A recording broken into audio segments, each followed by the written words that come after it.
New tonight, the U.S. military failed to flag an early warning about the Chinese spy balloon as an urgent matter as it headed towards the United States. Sources say top defense and intelligence officials who saw the internal alert on January 27th weren't immediately alarmed by it. It was the day before the balloon crossed into Alaska. Now, the urgency inside the military did not change until the spy balloon moved over Alaska and headed on a path clearly towards the continental U.S. That is when fighter jets were scrambled.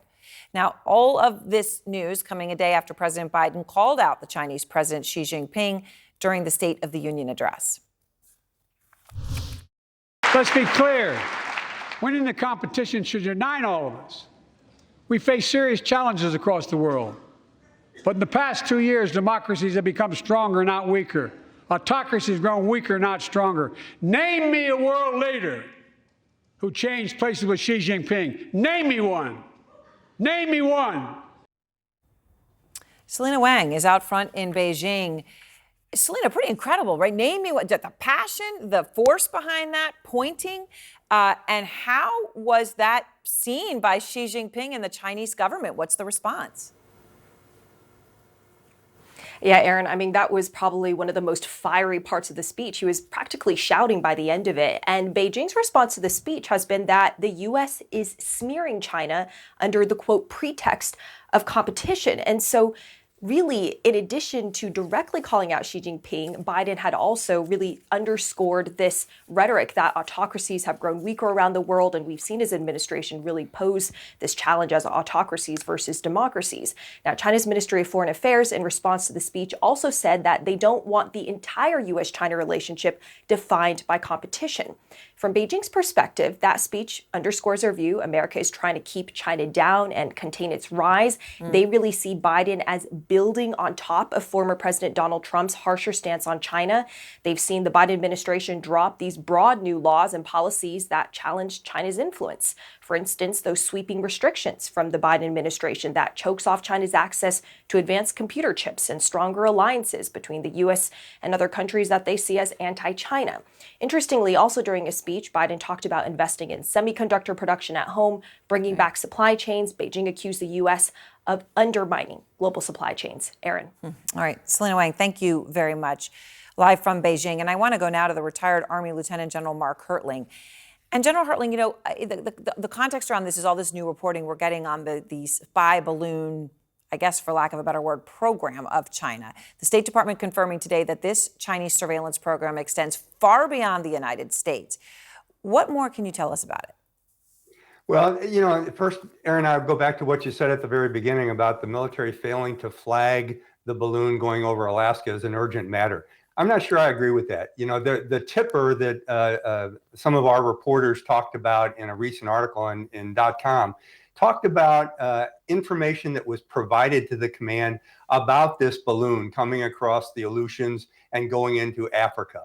Now, I hate to do this to you, Aaron, but I'll give you a little hierarchy of military information and organizations. There's an organization called Alaska Command it's near Anchorage, actually. Yeah. And they have responsibility as part of Northern Command, the command that eventually shot down this balloon, of kind of guarding the coastline. They have an Air Force base with 11th Air Force there. They have 18 different radar stations. So when a balloon like that comes over, they're going to tip on it and send that into the Defense Intelligence Agency. So it goes out in something that I, as a commander, and all other commanders get on a daily basis called a black book. And until something becomes important, you don't do anything about it. The military has a phrase called ONR, observe and report. If there's a danger associated with something, then you do something about it. But when you're just observing it and tracking it, and they had fine control of this as it moved across Alaska, then into Canada, a different nation, and coordination with Canada, then into the United States, I think that's when it started to rise to the level that the Joint Chiefs of Staff heard about the intelligence, and then the president eventually did. Right. And of course, now they know the signature of it. It appears that this had happened multiple times before. I'm sure there's a lot of questions being asked right now. And one of the ways that they're going to get some answers, perhaps, is by seeing the payload, which, of course, landed off the South Carolina coast when they took it down. Now, we understand, General, that the U.S. military has recovered most of the debris now from the surface. They're now going to the underwater wreckage to try to, get everything they can, right? Because that's the whole point. If you're going to take it down, you want any information you're able to get. What are you hearing about what we might learn about the balloon's capability from what's now sitting at the bottom of the ocean? Yeah, I'm hearing we're learning a lot. Now, of course, Aaron, I have to comment that I don't have classified clearance anymore, but I am hearing from some of my friends in the Navy and the Air Force, and they're talking about the kinds of things they're finding. So not only was this balloon jammed and tracked across the United States, so it could not collect data, but the data collectors it did have on board were really looking at electronic surveillance and signal surveillance. And it was a big platform. But it was jammed the entire time it was going across the United States. So we learned a lot about what it was trying to report back to China. Also, the fact that it certainly was not a weather balloon. But as we collect the data from the ocean floor off the coast of the Carolinas, I think we're going to learn a whole lot more about the equipment that the Chinese used. And by the way, this gave us a whole lot of information on a lot of the other balloons that they're using in other areas of the world, to include, and most importantly, Taiwan.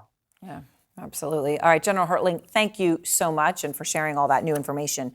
Much appreciated. Pleasure.